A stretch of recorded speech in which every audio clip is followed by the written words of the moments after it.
అందరికీ నమస్కారం. ఇవాళ మా పార్లమెంట్ సమావేశాలకి ఆఖరి రోజు, 17వ లోక్సభకి ఆఖరి రోజు. పాపం మా సింగరోళ్ళు 3.5 సంవత్సరాలుగా, 3.5 ఆల్మోస్ట్ 4 ఏళ్ళు అయిపోయింది, ట్రై చేసి నన్ను డిస్క్వాలిఫై చేయలేకపోయారు. ఇవాళతో ఇంకా సమావేశాలు కూడా అయిపోయినాయి, ఎన్నికల వాతావరణం వచ్చేసింది. సరే, ఇంకేం చేస్తాం, ఇంకా నేనే ఈ సమావేశాలు అయిన తర్వాత అంటే రేపు ఎల్లుండో టైం పంపిస్తారా? ఓకే. ఇక రాబోయే ఎన్నికల్లో మాకు కూటమికి ప్రచారకర్తగా శ్రీమతి రోజా సెల్వమణి గారు బాగా ఉపయోగపడతారని చెప్పి నేను అనుకుంటున్నా.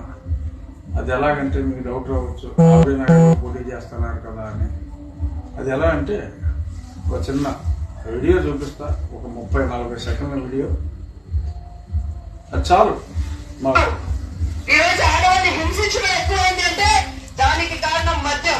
ఆ మద్యం వల్ల మీరు అనుభవిస్తున్న కష్టాలు, ఈ రోజు క్రైమ్ రేట్ ఏ విధంగా ఈ మద్యం వల్ల పెరిగిపోతూ ఆడవాళ్ళ మీద అట్రాసిటీ పెరుగుతున్నది. పోలీస్ రికార్డు చెప్పే పరిస్థితి చూసి చలించి జగనన్న తన అధికారంలో రాగానే మీ అందరి సంతోషం కోసం దశల వారీగా మద్యపాన నిషేధం ఇచ్చే, ఆ తర్వాత మీ దగ్గరికి వచ్చి నెక్స్ట్ ఎన్నికల్లో ఓట్లు అడగబోతున్నారన్న విషయం తెలుసుకుంటే మహిళల్ని తన చెల్లెలు ఏదైతే షర్మిల గారిని గౌరవిస్తారో అదే గౌరవం ప్రతి మహిళ పట్ల చూపిస్తారు, అదే అనురాగం ప్రతి మహిళ పట్ల చూపిస్తారు. అదే జగనన్న గొప్పదనం. సో అర్థమైపోయింది కదా.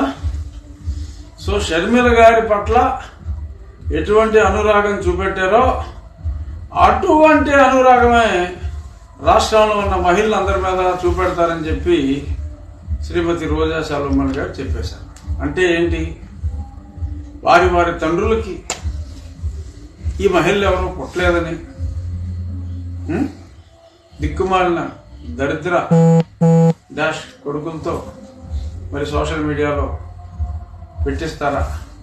మరి మహిళలందరినీ కూడా సోదరిని శ్రీమతి షర్మిల గారిని ఎలా చూసుకుంటున్నారో అలాగే చూసుకుంటారు అని చెప్పి మరి అంత ఎలుగెత్తి చాటారు అంటే మరి ఏమని అర్థం చేసుకోవాలి మహిళలారా?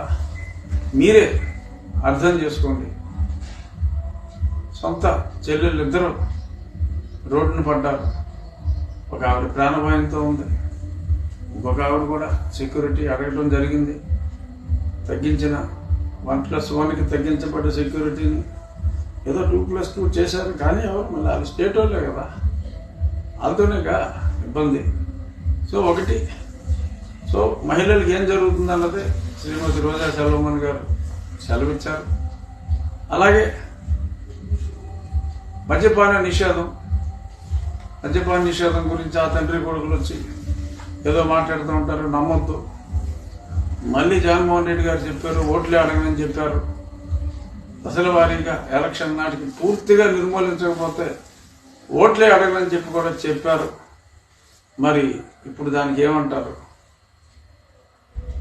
సేల్స్ పెరిగిపోయి జనాలు జేబులుగా చిల్లులు పడి మరి సేల్స్ ఎక్కువ పెరగలేదని చెప్పడం కోసం సొంతంగా సెకండ్స్లో మద్యం తీసుకొచ్చి అదే సొంత మద్యపాన తయారీ కంపెనీల నుంచి భూముల దగ్గర నుంచి మనుషులు తాగితే డామ్ అయిపోయే లిక్కర్ అంతా కూడా మార్కెట్లో దొంగసరికి అమ్మేసుకుని సేల్స్ పెరగలేదని చెప్పి దొంగసరికి అమ్మేసుకుని చెప్తూ మరి ఇంత మద్యం విషయంలో ఇంత దారుణంగా అక్రమాలు చేస్తున్నారు.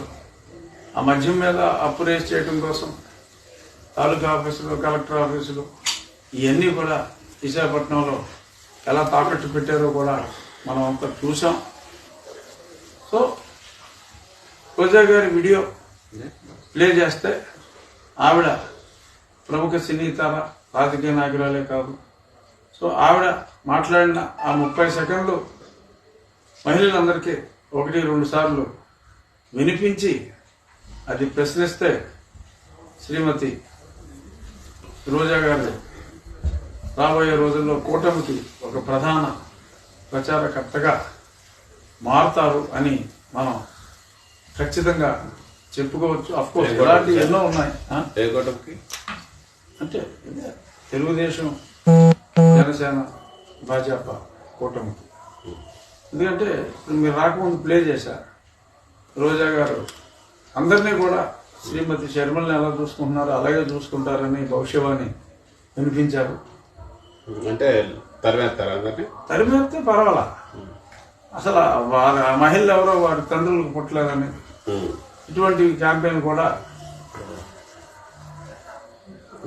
వ్యక్తిత్వ హననం జరుగుతుంది. వ్యక్తిత్వ హననం, ఆపై ఖననం.